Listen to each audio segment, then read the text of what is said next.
Hello everyone, welcome to Anagani commerce. Students, నిన్న CA foundation వాళ్ళకి మనం bills of exchange chapter start చేసామండి. Introduction అయ్యింది. ఇప్పుడు ఏంటంటే మనం నిన్న క్లాస్ లో మనం డెఫినిషన్, దాన్ని బట్టి మళ్ళీ ఫీచర్స్, డెఫినిషన్ నుంచి ఫీచర్స్ తీయొచ్చు. ఆ నెక్స్ట్ వచ్చేటప్పటికి మనం parties to bill. Okay, parties to bill అయిన తర్వాత మనం ఆ డ్రాయర్ కు ఉండేటటువంటి 3 ఆప్షన్స్ ఏవైతే 4 ఆప్షన్స్ ఏవైతే అవైల్ చేసుకోవచ్చో అవి కూడా చెప్పానండి. ఇప్పుడు ఏంటంటే ఇంకోసారి ఆప్షన్స్ చెప్పుకున్న తర్వాత అసలు ఎంట్రీస్ అనేవి ఎలా రాస్తాం రెండు పార్టీ బుక్స్ లో అనేది వాళ్ళు చూస్తాం. స్టూడెంట్స్, నేను స్క్రీన్ షేర్ చేస్తున్నా అండి.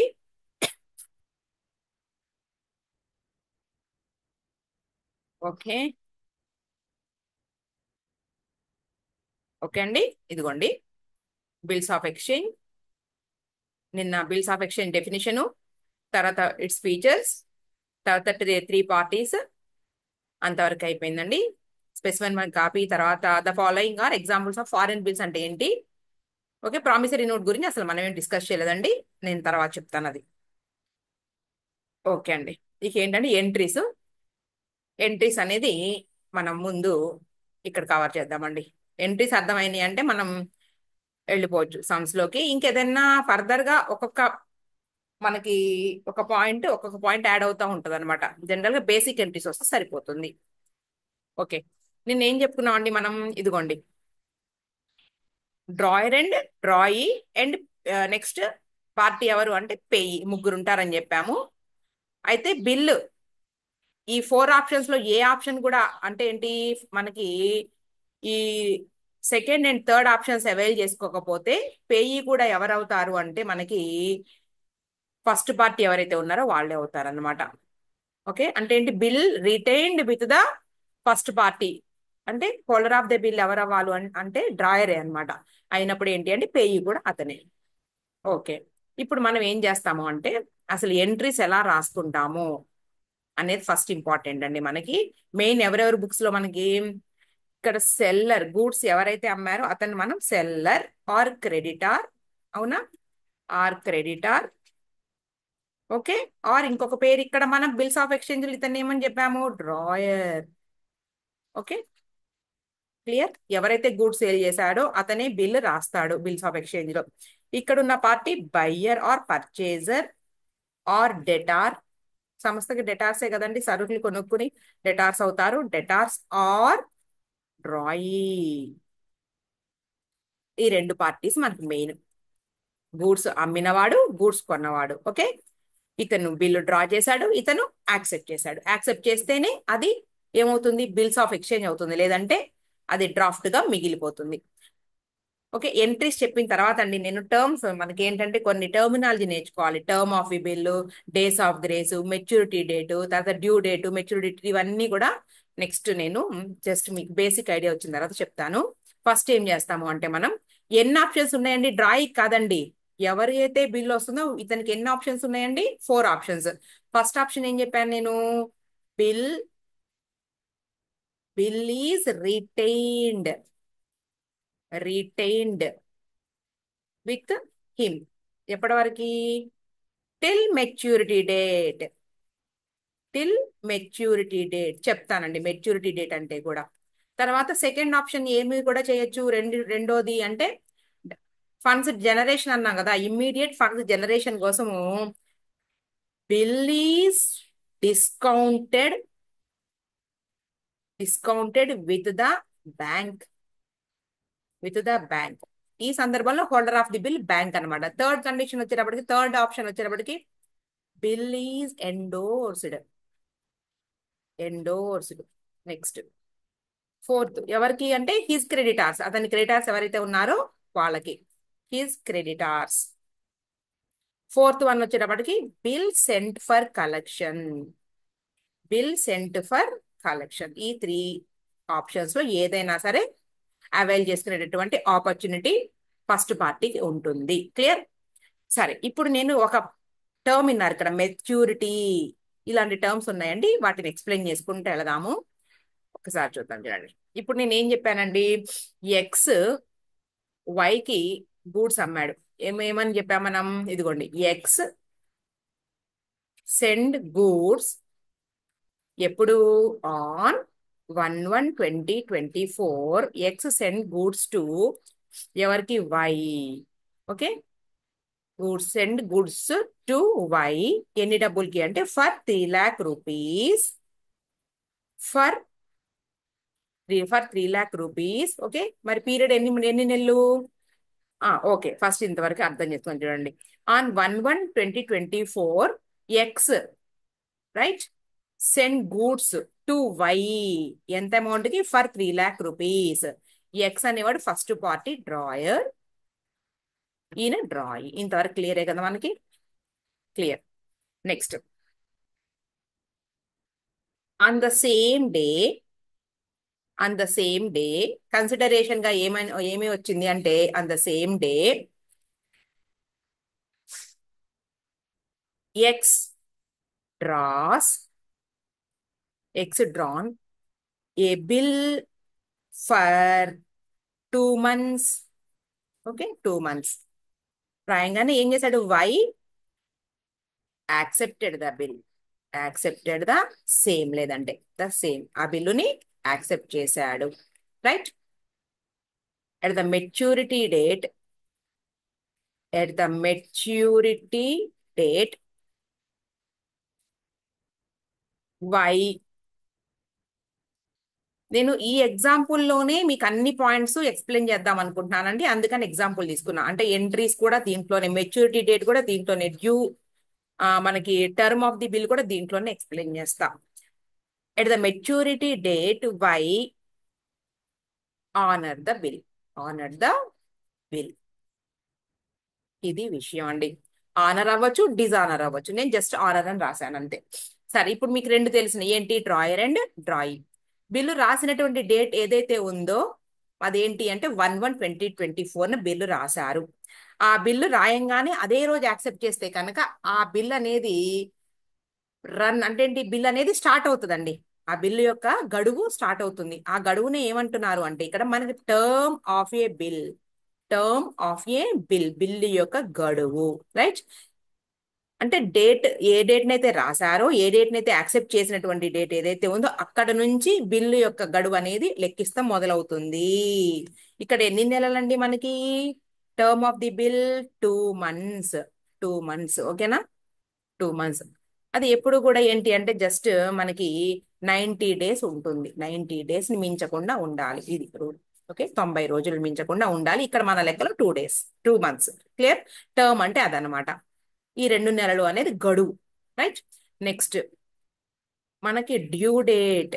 డ్యూ డేట్, డ్యూ డేట్ అంటే ఏంటంటే ఈ 1/1/24 అంటే రాసినటువంటి అండ్ యాక్సెప్ట్ చేసినటువంటి బిల్ ఏదైతే ఉందో దానికి ఈ 2 months కలిపితే వచ్చేటటువంటి, ఈ 2 months కలిపిన తర్వాత వచ్చేటటువంటి డేట్ ని ఏమంటారు అంటే డ్యూ డేట్. అంటే మనకి ఇప్పుడు ఈ లెక్కలో మనం ఏం చేస్తామండి? 1st January, చాలా జాగ్రత్తగా వినండి, ఒక ఎగ్జాంపుల్ చెప్తున్నా. 2024 కి ఎన్ని మంత్స్ కలపాలి? 2 months కలపాలి. ఇదిగోండి, యాడ్ 2 months. అర్థమవుతుందండి? 2 months కలపాలి. అప్పుడు ఏమవుతుంది మనకి? 1st January తర్వాత ఏంటి? ఫిబ్రవరి, మార్చ్. అంటే జనవరికి 2 months కలిపిన తర్వాత వచ్చే డేటు అంటే ఫిబ్రవరి, మార్చ్. అంటే జనవరి మొత్తం వెళ్ళిపోతుందండి. నెక్స్ట్ మార్చ్, అవునా? March 1st March 2024. ఇది అర్థమైందిగా ఇంతవరకు పాయింట్? ఇక్కడ రాసేద్దాం మనం. ఈ సమ్ కి డ్యూ డేట్ వచ్చేటప్పటికి ఏంటి అంటే 1st March లేదంటే 1/3/2024. క్లియరా? ఇది డ్యూ డేట్. అయితే ఇక్కడ మనకి ఏంటి అంటే గ్రే డేస్ ఆఫ్ గ్రేస్ అనేటటువంటి ఒక పాయింట్ ఉంది. డేస్ ఆఫ్, మీకు కనుక గ్రేస్ మార్కులు కలుపుతారంటారు చూడండి అడిషనల్ గా. డేస్ ఆఫ్ గ్రేస్ అంటే ఎన్ని రోజులు అంటే 3 days అండి. అంటే దీని మీనింగ్ ఏంటంటే ఈ 1వ తారీఖు నాడు బిల్లు మెచ్యూరిటీ డేట్, అదే దాని గడువు అంటే ఏంటి? అమౌంట్ పే చేయాల్సిన రోజు వచ్చింది. అయితే ఆ రోజున ఈ ఎవరైతే బిల్ యాక్సెప్ట్ చేసి అమౌంట్ ఇస్తానన్నాడో అతను అవైలబుల్ గా ఉన్నాడో, లేదా ఊరు వెళ్ళాడో, లేదంటే సండే ఏమైనా వచ్చిందో, ఏదైనా కానీ వాట్ ఎవర్ ఇట్, ఏదైనా కావచ్చు అండి రీజన్. అందుకని ఇంకో 3 రోజులు అడిషనల్ గా డేస్ అనేవి కలపడం జరుగుతుంది. దాన్ని ఏమంటారంటే డేట్ ఆఫ్ గ్రేస్. దేనికండి? డేట్ కి. ఈ డేట్ కి 1వ తారీఖు 3 days గ్రేస్ ని కలిపితే వచ్చేది మనకి ఏమవుతుంది అంటే చెప్తాను. మెచ్యూరిటీ డేట్ అవుతుందండి. చూడండి, ఎగ్జాంపుల్లో మనం రాసుకుంటున్నాం మెచ్యూరిటీ డేట్. అంటే డ్యూ డేట్ ప్లస్ చూడండి, due date plus days of grace, 3 days days of grace ఎన్నండి 3. అప్పుడు మనకు డేట్ ఏమవుతుంది, మెచ్యూరిటీ డేట్ వచ్చేటప్పటికి మీకు 4/3/2024. ఇదండి మ్యాటర్, మనకి మెయిన్ విషయాలు వచ్చేసినాయి మనకి, రైట్? అర్థమవుతుందండి. Term of a bill, due date, days of grace, maturity date. తర్వాత ఇప్పుడు ఇంకొక పాయింట్ నేను ఏం చెప్పబోతున్నానంటే, సరే మేడం, ఏంటి ఇక్కడ మనకి ఈ సమ్లో అయితే మనకి ఏంటంటే 4/3 అన్నాము, ఓకే. ఒక్కొక్కసారి ఏమవుతుందంటేనండి, మన మెచ్యూరిటీ డేట్ వచ్చేటప్పటికి August 15th అవుతుంది. August 15th, okay, or January 26th, okay, లేదా గాంధీ జయంతి మనకి October 2nd. ఇవన్నీ ఏంటి మనకు ఖచ్చితంగా పబ్లిక్ హాలిడేస్ అని తెలుసు అందరికీ కూడా.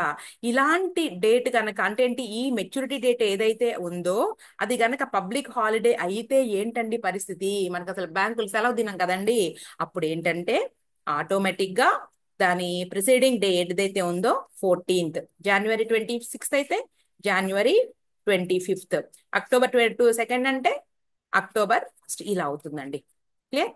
మళ్ళీ మీరు అనొచ్చు October 1st ఒకవేళ సండే వస్తే దాని ముందు రోజు అవుతుంది. అర్థమవుతుందండి మీకు? అలాగే 14th సండే వస్తే దానికి ముందు రోజు సాటర్డే అవుతుంది. ఇలా మనకి బ్యాంకు పనిచేసేటువంటి డేట్లు కూడా కావాలి కదండి. అంటే ఏంటి, ఇక్కడ పబ్లిక్ హాలిడే మనకి ముందే తెలుసు కాబట్టి అలా.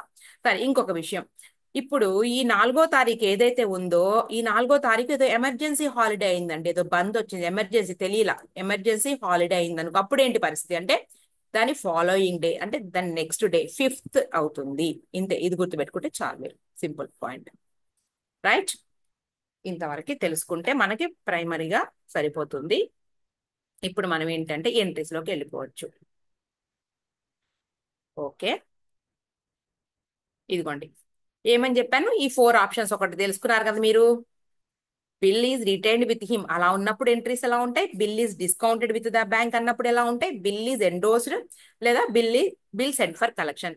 ఈ ఎవ్రీ మళ్ళీ సిచ్యుయేషన్ లో బిల్ ఆనర్ అవ్వచ్చు, డిజానర్ అవ్వచ్చు. ఆనర్ అంటే ఏంటి, అన్నటువంటి గడువు తేదీ రోజున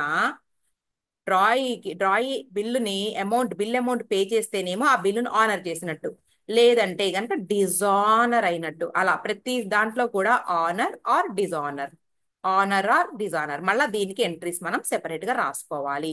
ఇవన్నీ కూడా ఎంట్రీస్ అలా మారేది ఎవరి బుక్స్ లో అంటే, ఆనర్ అయితే ఒక ఎంట్రీ, డిజానర్ అయితే ఒక ఎంట్రీ, రెండిట్లో ఏదో ఒకటే కదా జరిగేది. ఇవల్ల కూడా ఎవరి బుక్స్ లో అండి, ఎవరికైతే ఇన్ని ఆప్షన్స్ ఉన్నాయో వాళ్ళ బుక్స్ లోనే చేంజ్ అవుతాయని ఉంటాయి. డ్రాయి బుక్స్ లో మార్పేమీ ఉండదు, ఆనర్ కి ఒక ఎంట్రీ, డిజానర్ కి ఒక ఎంట్రీ, అంతే. ఎందుకంటే ఈయన ఆప్షన్స్ అన్ని ఈయనవే కాబట్టి మొత్తం చేంజెస్ అన్ని కూడా ఈయన బుక్స్ లోనే జరుగుతూ ఉంటాయి, రైట్? ఇలా ఉంటుంది స్టోరీ. ఇప్పుడు మనకు ఒక ఎగ్జాంపుల్ సమ్ తీసుకున్నాం కదండి. ఏంటండి ఎగ్జాంపుల్ సమ్ మనకి, ఇదిగోండి చూడండి. ఇంకా టర్మ్ ఆఫ్ ఏ బిల్ ఇవంతా కూడా తీసేస్తున్నాను, జస్ట్ మీకు ఎక్స్ప్లెయిన్ చేయడానికి వచ్చాను. తర్వాత మనం థియరిటికల్ గా బుక్ లోనే నేను ఒక్కొక్క లైన్ చదువుకుంటా వెళతాను, మీకు అర్థమైంది కదా ప్రాక్టికల్ గా చెప్పినాక. ఇప్పుడు మనం ఏం చేద్దామంటే, జస్ట్ సమ్ ఏదైతే ఉందో ఈ సమ్ నుంచే నేను మొత్తం కూడా మారుస్తానండి. ఫస్ట్ ఆప్షన్ లో ఇప్పుడు మనం ఏం జరిగిందనేది చూద్దాం. Okay, on 1/1/2024 X send goods to Y, ఇది కదండి ఫస్ట్ స్టోరీ. అంటే ఇక్కడ ఎవరున్నారు, ఇద్దరు, రెండు పార్టీలు ఉన్నాయి. సో మనము ఓపెన్ చేస్తున్నాం ఏంటంటే జర్నల్ ఎంట్రీస్, జర్నల్, ఇక్కడ చెప్పేటప్పుడు అర్థమైపోవాలండి మీకు, జర్నల్ ఎంట్రీస్ అని రాశాను కదా. ఇక్కడ మనకి 2 బుక్స్ ఉన్నాయి, ఇద్దరు ఉన్నారు పార్టీలు, డ్రాయర్ అండ్ డ్రాయి. తర్వాత అండి ఇంక తర్వాత పార్టీస్ ఏమైనా ఉంటే తర్వాత, అది పెద్ద విషయం ఏమి కాదు, ఈ ఇద్దరి వస్తే దీన్ని బట్టి మనం ఏదైనా రాసుకోవచ్చు. ఓకే, జర్నల్ ఎంట్రీస్ అన్నాం కదండి, జర్నల్ ఎంట్రీస్ అనేసి నీట్ గా రాద్దాం మనం, అర్థం కావాలి. మీరు ఆప్షన్స్ కూడా మర్చిపోండి, ఎందుకంటే ఫస్ట్ మనం బేసిక్ ఎంట్రీస్ రాసుకోబోతున్నాం. ఆప్షన్స్ అన్ని మర్చిపోండి. ఇక్కడ 2 భాగాలు చేస్తున్నానండి నేను, అంటే మనమే రాయాలి కదండి, మరి మనకే కదా పరీక్షలో రాసేది మనమే కదా. అంటే డ్రాయర్ బుక్స్ అండ్ డ్రాయి బుక్స్ రెండు కూడా మనమే రాయబోతున్నాం. ఓకే, ఇక్కడ ఏమంటున్నానంటే నేను, అంత ఫార్మేట్ అంతా మామూలే అండి, డేట్, పర్టికులర్స్, తర్వాత ఏంటి ఎల్ఎఫ్ కాలం, డెబిట్ క్రెడిట్ అంతా ఒకటే. జస్ట్ నేను ఏంటంటే మీకు ఫార్మాట్ లో కాకుండా అర్థం కావడం కోసం ఎంట్రీస్ చెప్తున్నా. ఇన్ ద బుక్స్ ఆఫ్, ఈ బుక్స్ ఏమో మనం ఏమనుకుందామంటే ఎక్స్ అనుకుందామండి. ఈయన ఎవరండి? Drawer, first party. In the books of, exam లో ఇలా ఏమి రాయొద్దు, మీకు అర్థమయ్యే ఉంటది. మీరు మరి inter first year, inter second year పిల్లలు కాదు కదా. ఇన్ ద బుక్స్ ఆఫ్ ఎవరండి? ఈయన వై, రాయి. రైట్. డేట్ కాలం లో డేట్ రాసుకుంటాము. ఎప్పుడు జరిగిందంటే ట్రాన్సాక్షన్ 1/1. ఫస్ట్ ఏం జరిగిందండి రాస్తున్నాను ఇక్కడ. ఏంటంటే డ్రాయర్ ఏం చేశాడంటే ఎక్స్, వెన్, ఎంట్రీ అన్నమాట. వెన్ గూడ్స్ ఆర్ సోల్డ్ అంటే గూడ్స్ అమ్మినప్పుడు ఎంట్రీ ఏమిటి అనే దాని గురించి ఇక్కడ రాస్తున్నాం. ఇక్కడ ఏంటి వీడికి? When goods are purchased, goods are purchased. Right. Okay. ఏమని రాసుకుంటాండి? ఎక్స్ గూడ్స్ అమ్మితే ఎవరికి అమ్ముతున్నాడు? Debit the receiver. Y receive చేసుకుంటున్నాడు. వై అకౌంట్ డెటార్ టు, ఏం వెళ్ళిపోతున్నాయి? గూడ్స్ వెళ్ళిపోతున్నాయి. సేల్స్ ఇన్కమ్ అని రాసుకుంటాం మనం. Sales account, amount 3,00,000 rupees. Next date రాసుకోండి. ఎప్పుడండి? 1/1/24. తర్వాత వీడు కూడా 1/1/24 పర్చేస్ చేశాడండి వీడు. పర్చేజెస్ అకౌంట్ డెటార్ టు, ఎవరి నుంచండి? ఎవరిచ్చారు? Debit the receiver, credit the giver, X account. Entries ఎవరైనా డౌట్ ఉంటే కనుక వినేసేయండి. ఎంట్రీస్ కి కూడా ఉపయోగపడుతుంది. ఓకే. నేరేషన్ రాసుకుంటారు. అయిపోయింది ఫస్ట్ ఎంట్రీ. ఓకే. తర్వాత ఏమైందండి? గూడ్స్ అమ్మిన తర్వాత ఇతనికి హామీగా సేమ్ డేట్ నా బిల్లు రాస్తే ఆ బిల్లు యాక్సెప్ట్ చేసి వచ్చింది. వచ్చింది కదండి, రిసీవ్ చేసుకున్నాడు కదా, వచ్చింది. Debit what comes in. ఏంటండి ఇక్కడ దాన్ని బిల్స్ రిసీవబుల్ అనాలి. అదొక పాయింట్ చెప్పాలా మీకు. ఈ బిల్లుకి పేర్లు ఏంటంటే, 1 మినిట్ అండి, మళ్ళీ కొంచెం వెనక్కి వెళ్తున్నాము. బిల్లు పేరు in the point of view ఎవరు? In the drawer point of view. ఇది చెప్పలేదు మీకు, sorry. In the drawer point of view ఆ బిల్లుని ఏమంటారు అంటే బిల్స్ రిసీవబుల్. Bills receivable. అదే డ్రాయి పాయింట్ ఆఫ్ వ్యూ లో వచ్చేటప్పటికి అదేమవుతుంది అంటే బిల్స్ పేయబుల్ అవుతుంది. క్లియర్? రైట్. ఇప్పుడు చూడండి ఇక్కడ ఎంట్రీస్ లో బిల్ వస్తుంది. Bills receivable account debited. అదే అమౌంట్ వస్తే అమౌంట్ రాసేవాళ్ళం. 3,00,000 రూపీస్ టు, ఎవరి నుంచి? ఎవరిస్తున్నారండి? Giver. Y account 3,00,000 rupees. Clear అండి ఇక్కడికి? నెక్స్ట్ ఇప్పుడు ఏం రాస్తున్నామంటే సేమ్ డే 1/1/24 బిల్ యాక్సెప్ట్ చేసి ఇస్తే రిసీవ్ చేసుకున్నాడు X. Debit debit the receiver, X account debited to, ఏం వెళ్ళిపోతుందండి మా దగ్గర నుంచి? Bills payable account. Bills payable account amount 3,00,000 rupees and 3,00,000 rupees. క్లియరా? అయిపోయింది ఇంతవరకు. ఉన్న సమ్ అదే కదండి. తర్వాత ఏమైంది? At the maturity date bill is honoured. Honour అయ్యిందంట. మెచ్యూరిటీ డేట్ అంటే చెప్పాను కదండి నేను. 4/4 4/3/2024. ఎందుకు అంటే ఈ ఒకటికి 2 months యాడ్ చేస్తే 3, ఈ 1కి గ్రేస్ ఆఫ్ డేస్ 3 కలిపితే 4. మెచ్యూరిటీ డేట్ రోజున ఏమైంది అంటే బిల్ యాక్సెప్ట్, ఆనర్ అయింది. రాద్దామండి ఇక్కడ. ఇక్కడ బిల్ ఈజ్ డ్రాన్ అండి. ఇక్కడ point bill is drawn situation. ఇక్కడ ఏంటి? Bill is accepted. అది రాయలేదు, రాస్తున్నాం యాక్సెప్టెడ్. ఇక్కడ ఏమైంది? Bill is honoured. Bill is honour. Okay. ఎప్పుడండి అది? Maturity date 4/4/24. ఏమని రాస్తాము? అమౌంట్ వచ్చేస్తుంది bank or cash. Okay. Cash or bank account debtor. ఇప్పుడు అంతా బ్యాంక్ ట్రాన్సాక్షన్సే.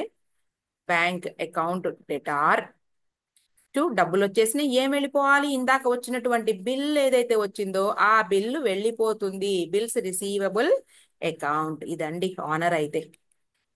రైట్. మరి ఈయనకి సేమ్ ఆనర్ చేస్తే ఏమవుతుంది? డేట్ 4/4/24. ఏమని రాస్తాం? Bills payable. ఈయన దృష్టిలో పేయబులే కదండి డెటార్. ఈయన ఏం కనుక అరేంజ్ చేశాడు? బిల్ ఆనర్ చేశాడు. So cash or bank account 3,00,000 rupees. ఇంతే. ఇదండి మనకి స్టోరీ. ఓకేనా? సరే, ఇంకా ఇంతకన్నా ఎక్కువ వద్దు. జస్ట్ మనం థీరీ ఏం చెప్పారో చెప్పుకుని రేపు మొత్తం టోటల్ ఎంట్రీస్ రేపు క్లాస్లో నేను అన్ని సిచ్యుయేషన్స్ లో కూడా కవర్ చేసేస్తానండి. ఇంతకన్నా ఎక్కువ వద్దు. కొంచెం చాలా కన్ఫ్యూజ్ అవుతా ఉంటారు. అవసరం లేదు అంత కన్ఫ్యూజన్. ఇప్పుడు నేను ఏంటంటే ఈ టర్మ్స్ చెప్పి ఎండ్ చేసేస్తున్నాను. Term of a bill. The term of a bill of exchange may be of any duration. Usually the term does not exceed 90 days from the date of the bill. Okay. తర్వాత when a bill is drawn after sight చెప్తానండి, చెప్పలేదు నేను, రేపు క్లాస్లో చెప్తాను. After sight the term of the bill begins to run from the date of sighting, that is when bill is accepted. ఏం లేదు ఇక్కడ, బిల్ యాక్సెప్ట్ చేసినటువంటి డేట్ నుంచి దాన్ని బిల్ ఆఫ్ ఆఫ్టర్ సైట్ అంటారు. When a bill is drawn after date the term of the bill begins to run from the date of drawing the bill. రాసిన date నుంచి లెక్కేస్తేనేమో దాన్ని ఏమంటారంటే ఆఫ్టర్ డేట్ అంటారండి. చూసిన దగ్గర నుంచి, యాక్సెప్ట్ చేసిన దగ్గర నుంచి కనుక ఆ డేస్ ఏవైతే ఉన్నాయో అవి స్టార్ట్ అయితే కనుక దాన్ని ఆఫ్టర్ సైట్ అంటారు, అంతే. Next expiry or due date చెప్పాను కదండి. Due date or expiry date. The date on which the term of the bill terminates is called as due date or expiry date. ఇందాక చెప్పాను కదా, 1/1/24 రాసుకున్న బిల్లుకి 2 months గడువు తీసుకున్న తర్వాత వచ్చేటటువంటి డేట్ ఏదైతే ఉందో దాన్ని ఏమంటారంటే డ్యూ డేట్ అంటారు. తర్వాత days of grace. Every instrument payable otherwise than on demand, అంటే చెక్కు కాకుండా, అంటే ఏంటి, చెక్కును ప్రెజెంట్ చేయమంగానే బ్యాంక్ లో వాళ్ళు పే చేసేయాల్సిందే. Is entitled to 3 days of days, right. తర్వాత డేట్ ఆఫ్ మెచ్యూరిటీ చెప్పాను కదా, దీనికి 3 days కలిపితే వచ్చేది maturity date. The date which comes after adding 3 days to the expiry or due date of a bill is called the date of maturity. The maturity of a promissory note or bill of exchange is the date at which is falls due. Every promissory note or bills of exchange gets matured on the third day after the day on which it is expired, expressed to be payable, except when it is expressed to be payable. అంతే. Next payable అంటే demand bills కానివ్వండి, at site are ప్రెజెంట్మెంట్, అంటే ఈ bills తప్ప ఏదైనా సరే, అంటే demand bills, checks కానీ. ఎట్ సైట్ అంటే ఏంటి, చూడంగానే సైట్. సైట్ అంటే ఏంటి, ఇదిగో చూపు, చూడంగానే ఇవ్వాలి అని రాసుకునేటటువంటి బిల్లులు. ప్రెజెంట్ అంటే ఏంటి, ఆ బిల్లుని ఎప్పుడైతే ప్రెజెంట్ చేశారో లేదా బ్యాంక్ లో కానీ ప్రెజెంట్ చేశారో అలా. ఈ 3 సిచ్యుయేషన్ లో కాకున్నటువంటి ఏ బిల్స్ అయినా కానీ మనకి ఏం చెప్తున్నారు అంటే మనకి 3 days కలుపుతున్న తర్వాత వచ్చేది మెచ్యూరిటీ డేట్ అంటున్నారు, అంతే. Bill at sight. ఓకే, ఈ పాయింట్స్ గురించి రేపు ఎక్స్ప్లెయిన్ చేసిన తర్వాత ఎంట్రీస్ చెప్తానండి నేను. క్లాస్ క్లోజ్ చేసేద్దాం. ఇంకా 3 months ఉందండి, చూసుకోండి టైము. ప్రిపేర్ అవ్వండి సీరియస్ గా, సిన్సియర్ గా. నెక్స్ట్ మనం ఏంటి, సిఏ ఇంటర్లోకి వెళ్ళిపోవచ్చు. అది ఎవ్రీడే ఇంపార్టెంటేనండి మీకు, ఎందుకంటే సిఏ తీసుకుని వచ్చారు కాబట్టి ఎవ్రీడే ఇంపార్టెంటే.